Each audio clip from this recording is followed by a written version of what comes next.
Mesdames et messieurs, bonsoir. Je suis tout à fait ravi de vous retrouver dans cette nouvelle édition de votre émission semi-quotidienne directe, votre fenêtre sur les grands événements qui marquent la scène égyptienne, que ce soit dans le domaine de la politique, dans le domaine de l'économie ou même dans d'autres domaines. Aujourd'hui, chers téléspectateurs, nous allons jeter plus de lumière sur les messages adressés, lancés par l'État égyptien au monde entier, au niveau régional, au niveau arabe, au niveau africain, et ça à travers, bien sûr, les activités présidentielles. Justement, je dois vous rappeler que pendant les derniers jours, avec plus de précision, hier par exemple, le président Abdel Fattah el-Sisi a effectué une visite tout à fait importante, entre deux guillemets, historique au Soudan du Sud. Bien sûr, il y avait des entretiens très fructueux entre le président Abdel Fattah el-Sisi et son homologue sud-soudanais, M. Salva Kiir. D'autre part, on trouve qu'il y avait des messages mutuels entre l'État égyptien et l'État du Koweït durant les derniers jours, et ce à travers, bien sûr, la visite effectuée récemment par le ministre koweïtien des Affaires étrangères ici en Égypte. Il y avait bien sûr un message écrit qui a bien sûr écrit par l'émir du Koweït pour le président Abdel Fattah el-Sisi. Et donc très rapidement, nous devons commencer cette nouvelle édition par les activités présidentielles qui ont été faites durant les derniers jours.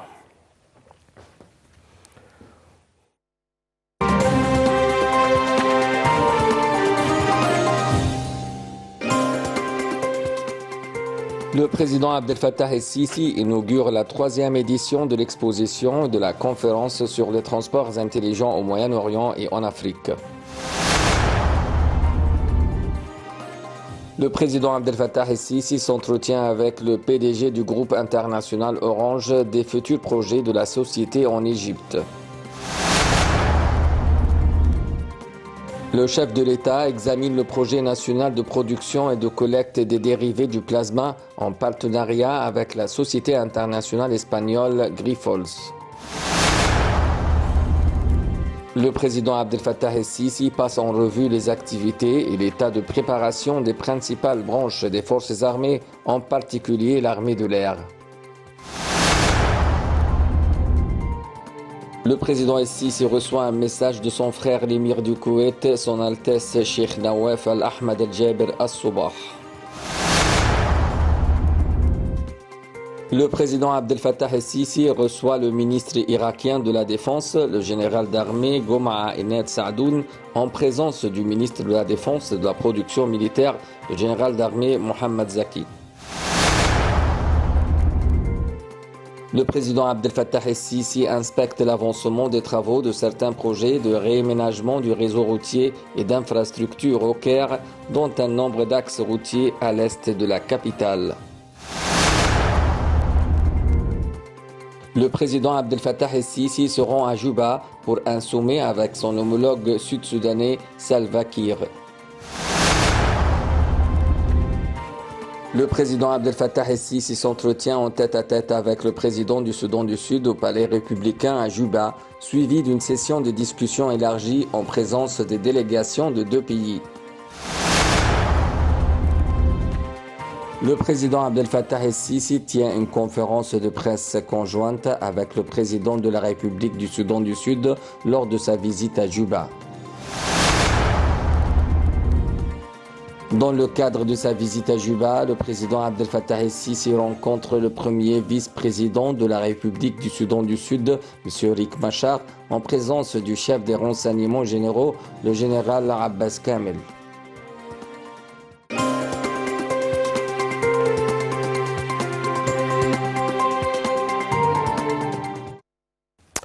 En fait, le président Abdel Fattah el-Sisi a regagné hier le Caire après, bien sûr, une visite, comme vous venez de voir, une visite qui a effectué pendant un seul jour.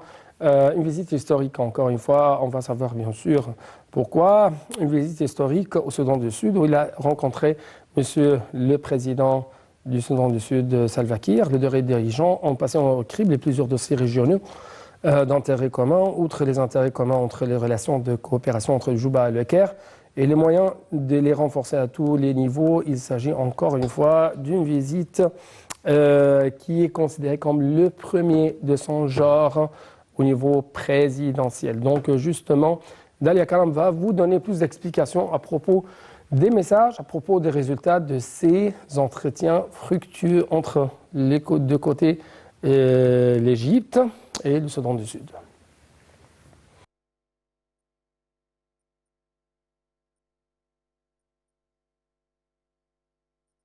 Le président Abdel Fattah el-Sisi a tenu une séance de pourparlers avec le président du Soudan du Sud au Palais républicain, suivie d'une session de discussion élargie en présence des délégations des deux pays où le président Salva Kiir a salué la visite du président el-Sisi à Juba, qu'il a qualifiée d'historique car c'est la première du genre depuis l'indépendance du Soudan du Sud. Le président Salva Kiir a exprimé l'appréciation de son pays pour la relation de coopération étroite avec l'Égypte, louant les efforts sincères de l'Égypte visant à contribuer à la restauration de la paix et de la stabilité au Soudan du Sud en fournissant tous les moyens de soutien et d'aide humanitaire. Le président Kiir a affirmé qu'il existe plusieurs aspects pour développer la coopération entre les deux pays frères dans de nombreux domaines, notamment sur le plan économique, signalant l'activité des entreprises égyptiennes à Juba et leur contribution aux efforts de développement, et exprimant l'aspiration de son pays à accroître l'activité du secteur privé égyptien dans le Soudan du Sud. Il a exprimé à cet égard son appréciation pour le soutien technique et les programmes du développement des capacités humaines et la formation fournie par l'Égypte ces dernières années aux cadres sud-soudanais dans divers domaines civils et militaires, ce qui reflète la profondeur des relations bilatérales. Le porte-parole de la présidence de la République a déclaré que le président el-Sisi a exprimé sa joie pour sa part de se rendre pour la première fois au Soudan du Sud, soulignant que cette visite s'inscrit dans le cadre d'approfondissement des relations distinguées et de la coopération bilatérale entre les deux pays frères. Le président el-Sisi a également affirmé la volonté de l'Égypte de transférer l'expertise égyptienne et de fournir un soutien technique via des programmes de renforcement des capacités pour les cadres sud-soudanais dans les divers secteurs. Le président el-Sisi a affiché également l'attachement de l'Égypte à promouvoir la coopération bilatérale et à soutenir les efforts du développement, notamment en ce qui concerne l'économie et le commerce, l'agriculture, l'irrigation, l'infrastructure et l'énergie. En ce qui concerne la situation au Soudan du Sud, le président Salva Kiir a passé en revue l'évolution de la mise en œuvre de l'accord de paix dans le pays, appréciant dans ce contexte les initiatives égyptiennes dans les divers forums internationaux et régionaux pour expliquer les grands défis auxquels le Soudan du Sud est confronté. À cet effet, le président Kiir a souligné l'importance de soutenir la stabilité et la réconciliation nationale dans le pays et exhorté la communauté internationale à honorer ses engagements à cet égard. De son côté, le président el-Sisi a affirmé le soutien total et illimité de l'Égypte aux efforts déployés par le gouvernement du Soudan du Sud pour instaurer la paix et la stabilité dans le pays indissociable de la sécurité nationale égyptienne. Le président a souligné l'importance de tirer parti de la volonté nécessaire de toutes les parties prenantes pour continuer à appliquer les clauses de l'accord de paix. Les deux dirigeants ont également examiné plusieurs dossiers importants sur la scène régionale, notamment dans le bassin du Nil et la Corne de l'Afrique. Les discussions ont reflété une convergence de points de vue entre les deux parties qui se sont dites favorables au renforcement de l'action africaine commune pour relever les grands défis auxquels fait face le continent dans son ensemble. Les présidents el-Sisi et Kiir ont convenu d'intensifier les réunions bilatérales tenues périodiquement entre les hauts responsables des deux pays pour poursuivre les consultations et maintenir la coordination face aux développements successifs en bordure des deux pays. Dans ce contexte, le président el-Sisi a salué les efforts du président Kiir qui ont abouti à la signature de l'accord de paix entre Juba et Khartoum en octobre dernier. Les deux dirigeants ont également examiné la question des eaux du Nil et l'évolution des négociations sur le barrage éthiopien de la Renaissance. À cet effet, le président el-Sisi a souligné l'importance de parvenir à un accord juridique contraignant mais équilibré sur le remplissage et le fonctionnement du barrage à la lumière des intérêts des trois pays et de manière à réaliser les aspirations de leur peuple.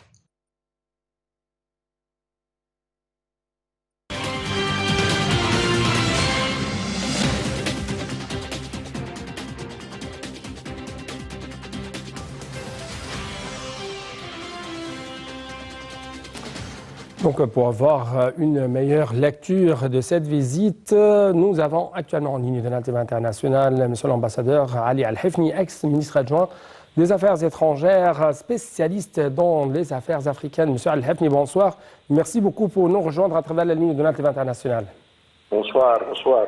Bonsoir, monsieur. Donc, monsieur l'ambassadeur, votre lecture en ce qui concerne l'importance de cette visite, pourquoi on la qualifie d'historique le timing même de cette visite? La visite est considérée comme un couronnement de très bonnes relations qui existent depuis l'instauration de la République du Soudan Sud en 2011.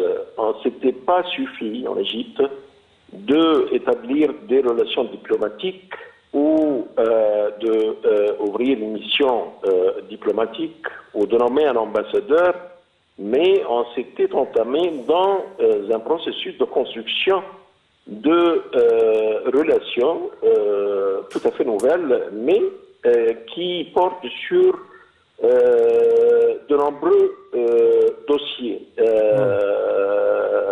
que ce soit dans le domaine de l'énergie, de la pisciculture, de la santé, de l'éducation, ça couvre un grand nombre de dossiers. Les relations s'étaient développées d'une façon vraiment exemplaire à comparer avec d'autres relations qui lient l'Égypte avec d'autres pays. Alors c'était le temps pour couronner tout cela. Mais il faut dire quand même qu'au niveau politique, il y avait un très bon échange de visites. Le président Salva Kiir était venu au Caire à 3 reprises, notre Premier ministre, le président de notre Chambre des députés, de nombreux ministres, des envoyés. Il y avait des échanges téléphoniques constants, il y avait également une volonté politique de se concerter au plus haut niveau entre les chefs d'État, de coordonner nos efforts, que ce soit couvrant les relations bilatérales ou les questions régionales qui sont d'intérêt commun. Oui, il y avait, monsieur l'ambassadeur, il y avait un message tout à fait clair lancé par le président Abdel Fattah al-Sisi en ce qui concerne la sécurité du Soudan du Sud. Selon les affirmations du président Abdel Fattah al-Sisi, il y a un soutien total et illimité de la part de l'Égypte aux efforts déployés par le gouvernement du Soudan du Sud pour instaurer la paix et la stabilité dans le pays indissociable de la sécurité nationale égyptienne. Donc, est-ce que vous pouvez nous déchiffrer un peu plus ce message? Il y a deux choses à dire là. Premièrement, l'Égypte s'était engagée dans la recherche au Soudan du Sud de l'apaisement, de la volonté de trouver une solution entre les belligérants et qui s'est couronnée tout récemment par la conclusion d'un accord de paix, de l'instauration d'une phase de transition et de composer un gouvernement d'unité nationale. Alors là, on avait joué notre jeu. L'autre chose, c'était la coordination entre Juba et le Caire pour ce qui est d'un autre accord de paix qui a été signé récemment également à Juba, entre cette fois-ci le Soudan du Nord, entre Khartoum, et les groupes armés au Soudan du Nord. Alors là, une autre fois, il y avait une concertation et une coordination constante entre le Caire et Juba. Vous voyez, non, pour l'Égypte, notre sécurité nationale est liée à la sécurité nationale du Soudan du Nord et également du Soudan du Sud. Donc il y a stabilité, alors ça signifie que nous préservons notre... Ça mène bien sûr à la stabilité de l'Égypte parce que cela représente la profondeur stratégique de l'Égypte de point de vue du Sud, n'est-ce pas? Exactement. Oui, je dois vous remercier infiniment pour de tels éclaircissements de votre part, Monsieur l'ambassadeur Ali El-Hifni, ex-ministre adjoint des Affaires étrangères. Et comme vous venez de regarder, chers téléspectateurs, l'Égypte, à maintes reprises, a affirmé que la sécurité du Soudan et du Sud même était indissociable de la sécurité nationale de l'Égypte. Et c'est la même chose à propos de la sécurité du Golfe. Et c'est ce qu'on va savoir, bien sûr, à travers le prochain reportage qui va jeter plus de lumière sur les relations entre l'Égypte et le Koweït, à la lumière même de ces derniers messages lancés par l'émir du Koweït, le nouveau émir du Koweït, au président Abdel Fattah el-Sisi en ce qui concerne bien sûr le domaine de la coopération économique, politique, sécuritaire entre les deux côtés afin de donner un peu plus de poids de la part de l'Égypte dans la stabilisation, la sécurisation de la région, non seulement la région arabe ou la région africaine, mais aussi la région méditerranéenne. Donc justement, un reportage de Dia Kalam. Après ça, nous allons bien sûr rencontrer un invité de marque de renommée internationale. Le président Abdel Fattah el-Sisi a salué jeudi la politique rationnelle et sage du Koweït face aux défis auxquels le monde arabe est confronté, associant la sécurité du Golfe à celle de l'Égypte. Le porte-parole de la présidence égyptienne, l'ambassadeur Bassam Radi, a fait savoir dans un communiqué que le président el-Sisi a tenu sa déclaration après avoir reçu un message écrit de son Altesse, l'émir du Koweït, Cheikh Nawaf al-Ahmad al-Jaber al-Sabah, transmis par le ministre des Affaires étrangères et ministre de l'Information par intérim, Cheikh Ahmad Nasser al-Mohammed al-Sabah, en présence du ministre égyptien des Affaires étrangères Sameh Choukri et de l'ambassadeur du Koweït au Caire. Le porte-parole a indiqué que son Altesse l'émir a exprimé dans son message la fierté du gouvernement et du peuple koweïtien pour les liens historiques solides et les relations étroites entre les deux pays dans divers domaines. Il a ajouté que le message confirme la volonté du Koweït de renforcer la coopération, la consultation et la coordination avec l'Égypte sur diverses questions à l'ombre de l'action égyptienne en faveur de la paix et de la sécurité régionale. Selon le porte-parole, le président el-Sisi a demandé de son côté de transmettre ses salutations à son Altesse l'émir, soulignant la volonté de l'Égypte d'établir une coopération étroite et remarquable entre les deux pays à différents niveaux. Le président el-Sisi a affirmé qu'il tient à échanger les expériences et à approfondir leurs relations de développement lors de la participation des deux pays aux visions du développement durable Égypte 2030 et Koweït 2035. Il a indiqué que le ministre koweïtien a affirmé que l'Égypte a toujours joué un rôle de premier plan dans la coopération et la construction dans son environnement régional, en particulier la région du Golfe. Le ministre a rendu hommage au rôle pivot de l'Égypte dans la région en tant que pilier fondamental de la sécurité et de la stabilité du monde arabe, louant l'attachement de l'Égypte à renforcer la solidarité entre les pays arabes et de faire progresser l'action arabe conjointe. Le porte-parole égyptien a ajouté que les discussions ont porté sur les relations bilatérales ainsi que sur la situation régionale, notamment en Syrie et en Irak.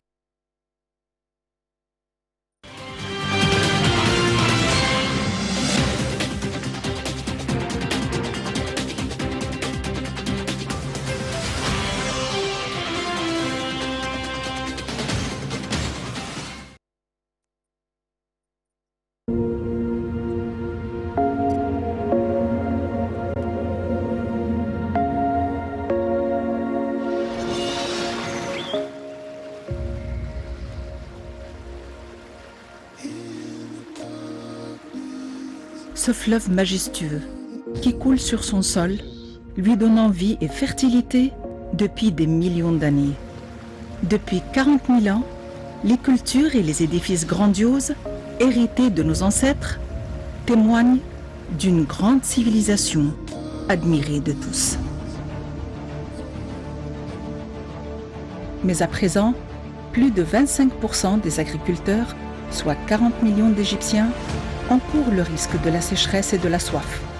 Ils sont menacés d'une pénurie en eau causée par le barrage que construit l'Éthiopie.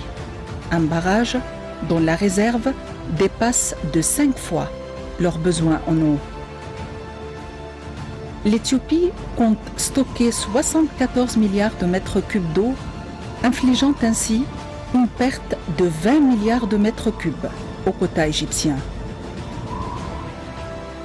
L'Égypte a le droit de vivre. Soutenez l'Égypte. Soutenez le Nil en Égypte.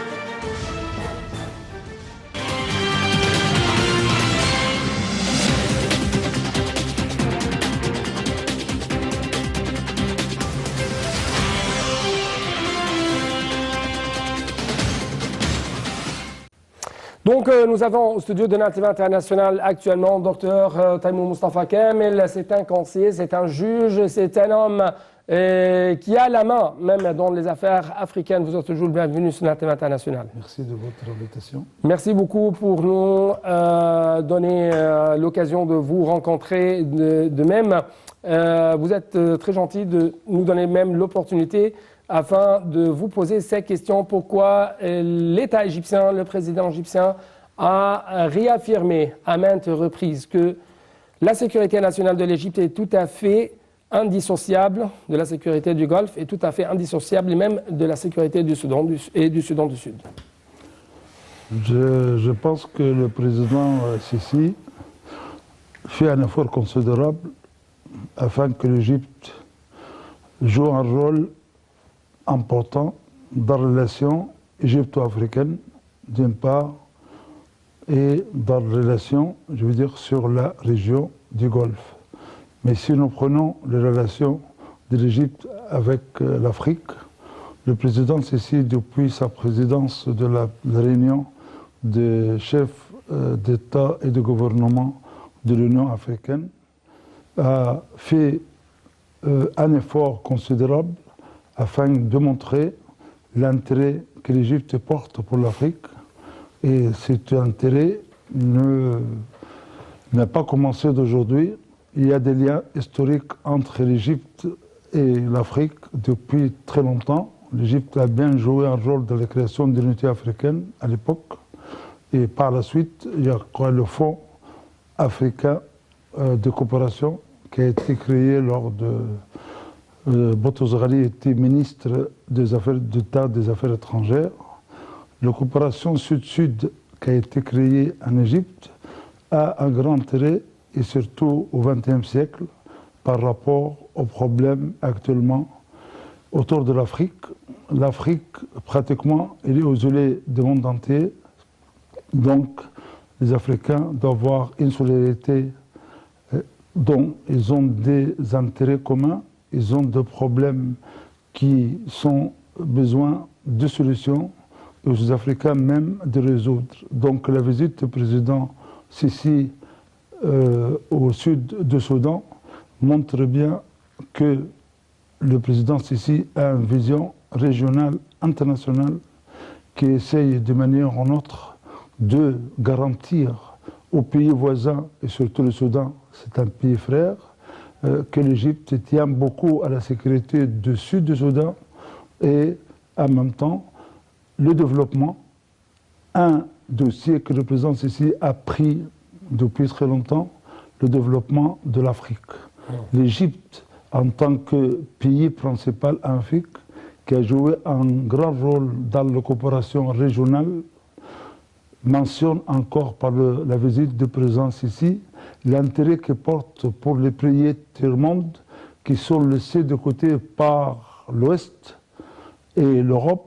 Donc cette visite est très importante de garantir dans la région la stabilité, la paix d'une part, mais en même temps, l'Égypte montre son intérêt pour son pays voisin, qu'il renforce la coopération dans plusieurs domaines, l'éducation, la santé et aussi la sécurité intérieure du sud du Soudan. La création même de l'espoir, si je peux dire, outre la fraternité qui relie l'Égypte aux autres pays africains, l'Égypte est tout à fait obligée de s'impliquer un peu plus dans les affaires africaines parce que nous souffrons bien sûr des phénomènes comme le terrorisme, des phénomènes comme l'immigration clandestine. Et nous devons en fait créer l'espoir notamment pour les nouvelles générations? Je pense que le problème de l'Afrique, c'est le développement. Oui. Et si le président Sissi a mis l'accent sur le développement, il y a des raisons. Nous avons quand même plus de 65% des Africains qui sont des jeunes. Donc, ces jeunes, ils ont besoin d'avoir l'espoir de trouver une possibilité, pas simplement d'éducation, mais au-delà de l'éducation, par la suite, c'est le travail. Donc, ouvrir... C'est la vie même. C'est-à-dire arriver à avoir une vie décente, honorable, même au niveau de ces nouvelles générations africaines. Je crois que quand même, c'est toutes les chartes internationales et la charte africaine des droits de l'homme et du peuple garantit à chaque citoyen africain le droit de vivre avec un minimum de sources qui lui permettent d'avoir une dignité et une possibilité de vivre dans la paix et dans la sécurité. Oui. Pas simplement la sécurité au sens sécurité intérieure, mais surtout la sécurité économique. Oui. Donc, je pense que... Ce sont les chartes, mais justement sur le terrain, il y a des mécanismes. Donc, à quel point vous trouvez que l'Égypte, à travers de telles coopérations fructueuses entre le Caire et le Soudan d'un côté, le Caire et le Soudan du Sud d'un autre côté, parce que, comme vous savez, l'Égypte a essayé à maintes reprises d'apaiser la situation dans ces deux pays, à même stabiliser la situation, à sécuriser la situation là-bas. Donc, à quel point, à travers de tels efforts égyptiens, cela représente des exemples de coopération, entre guillemets, exemplaires, à mener avec d'autres pays de la région? Je pense que la visite du président Sissi était importante car il y avait un bilan sur l'état des besoins du Soudan du Sud. Ouais. Donc ces besoins, et le président, lors de sa déclaration hier dans la conférence de presse, a bien montré que l'Égypte est prête à coopérer avec l'Afrique du Sud pour l'aider. Le Soudan du Sud ou l'Afrique du Sud? Pardon. Oui. Le Soudan du Sud. Ouais. Désolé, je suis désolé. Ouais. Dans le domaine, donc, ils ont besoin de l'expertise égyptienne. L'expertise égyptienne en Afrique date de plus de 30 ou 40 ans. Donc, il y a le domaine de la santé, comme j'ai déjà dit, le domaine de l'éducation, il y a les nouvelles technologies, et en même temps, il y a la question de la sécurité interne vis-à-vis du problème de l'immigration, vis-à-vis du problème du terrorisme.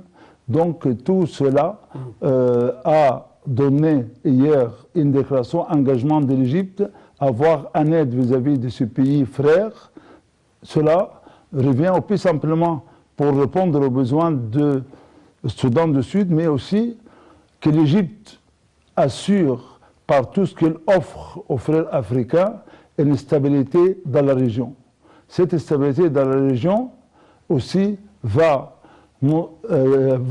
donner à l'Égypte l'occasion d'avoir et élargir le domaine de la coopération d'une part et en même temps faire aussi des champs de coopération, soit en matière économique, soit en matière d'investissement, donc l'Afrique a besoin.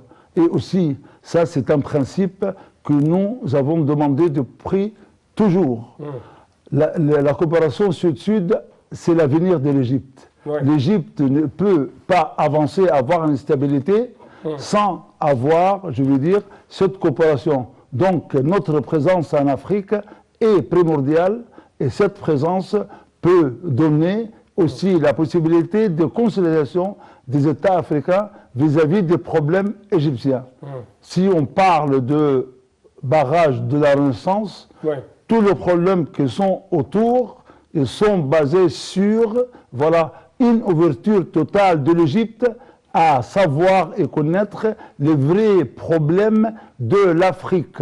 Et il faut avoir une sorte de synergie, il faut avoir une coopération entre l'Égypte et ce pays. Oui. Et bien sûr, à travers de telles optiques, par exemple, à partir de cette optique égyptienne actuelle, on trouve que le président, pendant la conférence de presse qu'il a tenue avec le président Salva Kiir, a dit à propos du barrage de la Renaissance, par exemple, l'UNIL, selon le propre terme du président, l'UNIL doit être une source de coopération et de développement comme une artère de vie pour tous les peuples des pays riverains du fleuve. Précisons que le développement relatif au barrage de la Renaissance et aux négociations en cours en vue de parvenir à l'accord juridique contraignant sur le remplissage, le fonctionnement du barrage ont été passés en revue. Donc l'appel, ou plutôt sur le terrain, l'Égypte tend la main toujours de la coopération aux différents pays africains. Non je crois qu'il faut quand même, je vois, le président Sissi prend vraiment un langage du siècle, du XXe siècle. Nous parlons avec nos frères africains de coopération. Nous pensons qu'il y a un intérêt commun d'un bon fonctionnement de barrages de naissance afin que tout le pays du bassin méditerranéen, africain, puisse avoir la possibilité des bénéfices.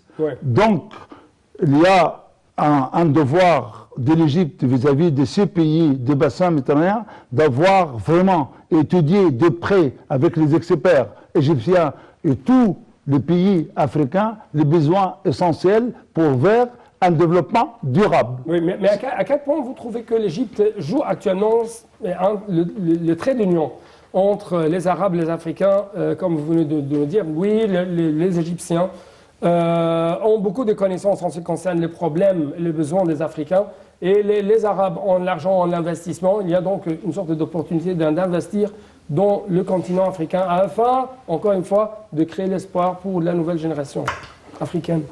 Oui, je vois que voilà, l'Égypte, d'une manière générale, je crois qu'il y a une nouvelle vision de l'Égypte moderne, l'Égypte régionale, l'Égypte qui joue un vrai rôle pour un vrai développement.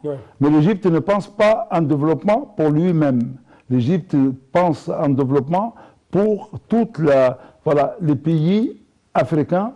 Et cela est très très clair dans le message et toute la proposition qui a été faite par le président Sissi hier avec le président du Sud du Soudan concernant le domaine de coopération et aussi la question, comme on a dit, de barrage de la Renaissance, très importante, comme il a dit, c'est un intérêt commun que nous pouvons travailler ensemble afin qu'il y aura un bénéfice de tous les pays. Nous ne pensons pas simplement à nous, nous pensons à tous les pays qui sont autour des bassins du Nil afin qu'il y aura des projets qui vraiment font un vrai développement dans tous ces pays. Oui, bien sûr, l'Égypte s'implique de plus en plus dans le processus de développement de ces pays africains, comme vous venez de dire, voisins, comme le Soudan du Sud, notamment que le Soudan du Sud manque de l'infrastructure, manque de l'énergie, manque de l'irrigation, manque de l'agriculture. Donc, d'après ce qu'on a vu à partir de telles déclarations, il y a toujours des lignes de coopération dans tous ces domaines entre les deux côtés, Jouba et le Caire. Je veux dire, l'Égypte vraiment a bien étudié les vrais besoins de Soudan du Sud, mais l'Égypte, elle a un rôle à faire, pas simplement de faire une coopération bilatérale, mais aussi avoir tous les projets prioritaires qui vont permettre au Soudan du Sud de développer. Donc cela peut faire le rôle de jouer avec les institutions internationales, la Banque mondiale, l'FMI, afin qu'il y aura vraiment un vrai financement par rapport au projet de Soudan du Sud. Oui, oui.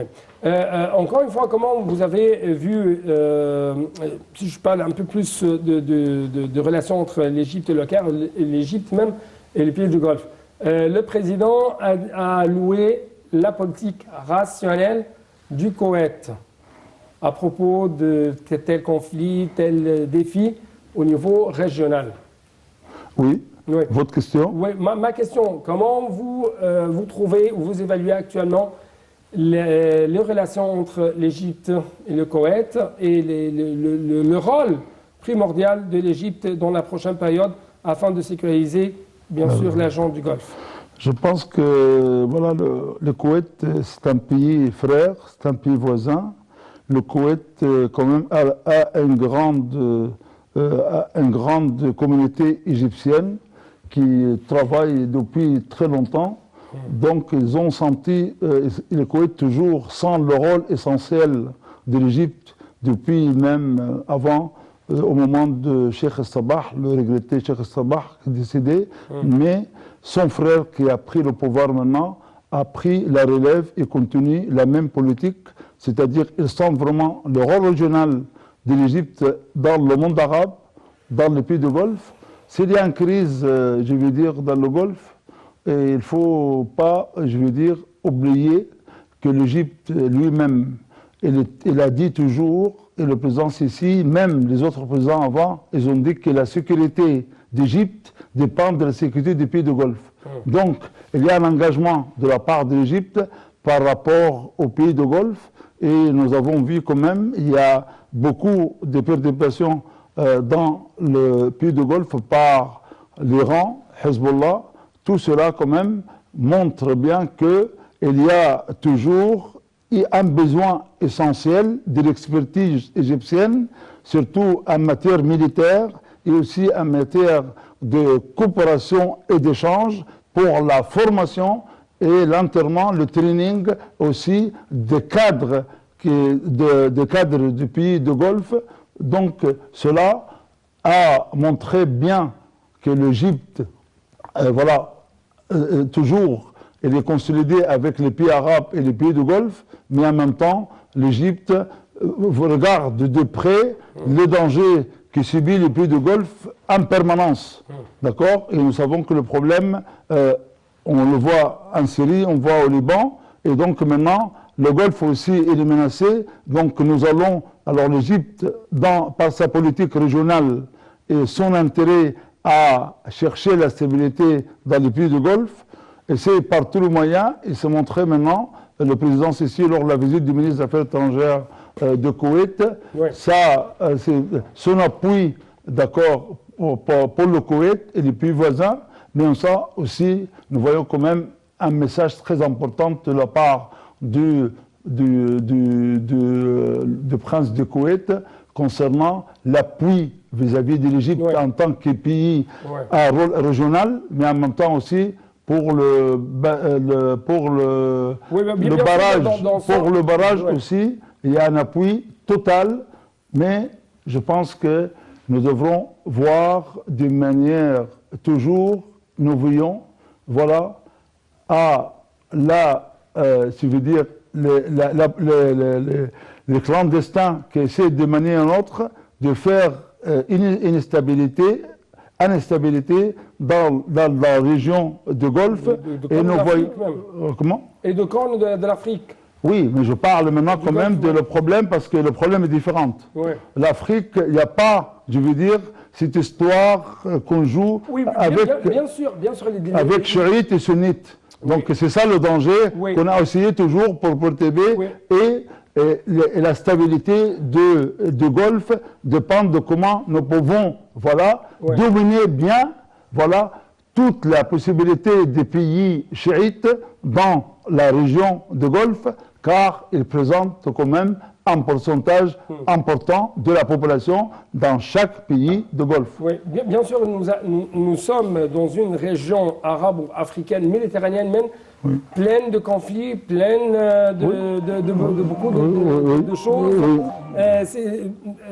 Bien sûr, comme c'était déclaré dans le message adressé au président Sisi, Cheikh Nawaf El-Jaber Al-Sabah, l'émir du Koweït, a salué les efforts inlassables déployés par l'Égypte pour sauvegarder la paix et la sécurité au niveau régional. C'est dans cette optique que l'Égypte a organisé la semaine dernière sur son territoire des manœuvres arabes appelées ou intitulées Saïf al-Arab ou épée des Arabes, avec pour objectif le renforcement de relations militaires entre l'Égypte et les pays arabes afin de consolider même l'action arabe commune, la coopération entre les forces armées arabes. C'est une manœuvre. Il y avait bien sûr une autre manœuvre avec la Russie, Bridge of Friendship ou le pont de l'amitié. Et autre manœuvre militaire a été effectuée avec le Soudan et qui s'est appelée les Aigles du Nil. Donc justement un tout petit reportage. Après ça, on va bien sûr continuer, poursuivre notre discussion avec vous. Donc un reportage de Dalia Karam. Arabe est l'un des principaux exercices militaires dans la région arabe et vise à promouvoir la coopération et l'action militaire conjointe entre les forces armées égyptiennes et les forces armées d'autres pays arabes utilisant des armes et des équipements de pointe. Selon le porte-parole militaire Tamer El-Refaï, l'exercice a démarré mardi à la base de Mohamed Naguib en Égypte avec la participation de l'Arabie Saoudite, des Émirats Arabes Unis, de la Jordanie, de Bahreïn et du Soudan. La manœuvre s'est poursuivie jusqu'au 26 novembre et s'est déroulée dans les endroits consacrés à la formation en combat de la base Naguib et dans les zones aériennes et maritimes d'entraînement dépendantes de la zone militaire nord. Les forces et les équipements de tous les pays participants sont arrivés sur les lieux dans le respect des mesures préventives. Les premières phases de l'exercice comprenaient la tenue d'une conférence de coordination entre les pays participants pour unifier les concepts, échanger les expériences de formation et déployer les unités participantes, en plus de l'organisation de plusieurs conférences théoriques et pratiques. La manœuvre Saïf al-Arab vient poursuivre le renforcement des relations militaires entre l'Égypte et les pays arabes et constitue l'une des formations les plus importantes à l'échelon régional dans l'objectif de consolider la coopération et l'action conjointe entre les forces armées arabes. Outre ces exercices militaires arabes conjoints, l'Égypte a également participé au cours du mois de novembre à d'autres exercices avec la Russie et le Soudan. Ces exercices ont pour but de développer et de renforcer la coopération militaire entre les forces armées égyptiennes et leurs homologues russes et soudanaises, a déclaré le porte-parole militaire, soulignant l'importance de la collaboration entre l'Égypte et ses pays amis et frères dans le contexte de défis régionaux actuels. Les marines égyptiennes et russes ont achevé mardi 24 novembre leur exercice militaire conjoint baptisé Friendship Bridge 3, débuté le 17 du mois courant dans les eaux territoriales russes de la mer Noire. Le porte-parole militaire a déclaré que ces exercices navals entrent dans le cadre de la coopération militaire entre l'Égypte et la Russie.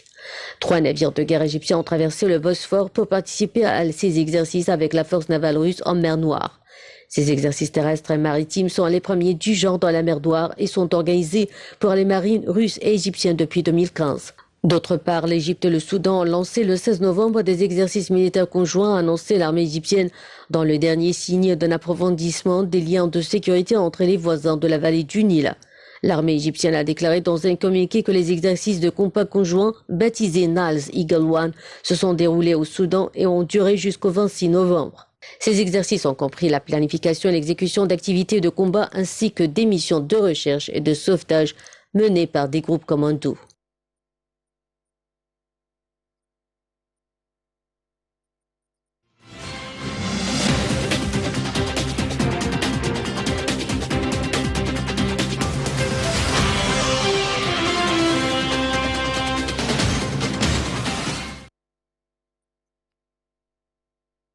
Le président Abdel Fattah el-Sisi a salué le rôle des forces armées égyptiennes dans l'instauration de la sécurité, de la stabilité, de l'équilibre stratégique dans la région, et ce, lors d'une rencontre avec des hauts commandants égyptiens. Et Sisi même a rendu hommage aux hommes des forces armées pour leur sacrifice pour la sécurité de la patrie du peuple égyptien. Ma question porte actuellement sur comment vous trouvez l'Égypte qui essaye d'un côté de construire les pays voisins dans la région arabe, dans la région africaine, même dans la région méditerranéenne comme la Grèce, Chypre, contre tous les conflits. Et de l'autre côté, il y a toujours cette main de force, ces forces égyptiennes qui essaient toujours de protéger l'Égypte et la sécurité régionale de l'Égypte contre toute menace. Je pense que voilà, la politique égyptienne, surtout en matière militaire, essaie d'une manière ou d'une autre de montrer toujours voilà, qu'il y a un renforcement par l'État égyptien de l'armée égyptienne, afin que, voilà, parce qu'il y a beaucoup, je veux dire, des missions de l'Égypte, pas simplement vis-à-vis des pays arabes, ni des pays africains, mais aussi sur la Méditerranée. Ça montre bien qu'il faut un équilibre militaire qui peut permettre à l'Égypte de jouer divers rôles et en même temps répondre aussi, c'est-à-dire aux besoins de chaque région. Donc chaque région a ses besoins spécifiques. Donc la grande, je crois, effort qui est fait par le marine égyptienne, comment il peut répondre à chaque région par rapport à une armée adaptée pour faire face et en même temps peut s'engager avec les autres pays afin qu'il y aura vraiment une vraie coopération militaire qui peut permettre à l'Égypte de jouer le rôle qu'elle doit faire face aux besoins des pays voisins. Oui, à propos des besoins des pays voisins, par exemple, au Soudan du Sud, la grande mission ou la grande force qui constitue les forces de mission de maintien de la paix de l'ONU, ce sont des forces égyptiennes au Soudan du Sud. Donc, les forces armées égyptiennes essayent toujours de renforcer l'installation de la paix au sein de ces pays voisins. Oui, d'accord, même, je veux dire que même les forces de maintien de la paix des Nations Unies, l'Égypte toujours a été...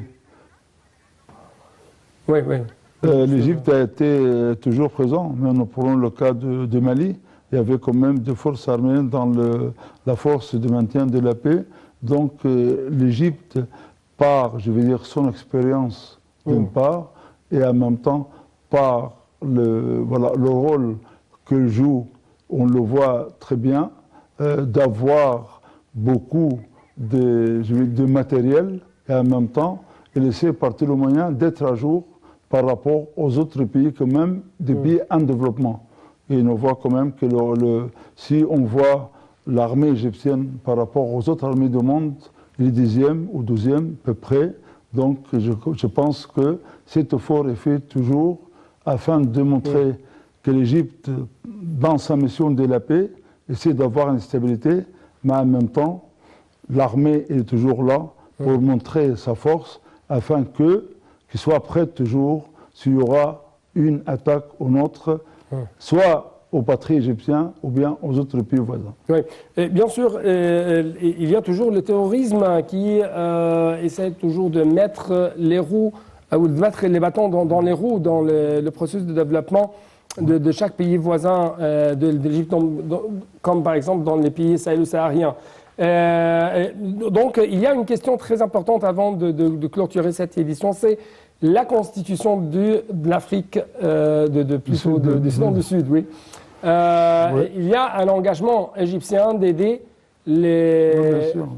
Je pense que c'est un rôle très essentiel, car l'Égypte, je veux dire, pas simplement sa patrimoine depuis plus de 2 siècles en matière juridique et en matière de droit, en matière constitutionnelle, peut vraiment, par les experts que nous avons autour de nous en Égypte, qui ont déjà joué un grand rôle dans la rédaction d'autres constitutions des pays africains, peuvent jouer un rôle, mais il est très important d'abord de voir le projet de loi et en même temps avoir un petit groupe et en concertation avec nos frères de Soudan du Sud, ils peuvent donner un bon projet qui reflète simplement les besoins et en même temps l'attente de la population du Soudan du Sud, mais aussi, en même temps aussi sera une constitution moderne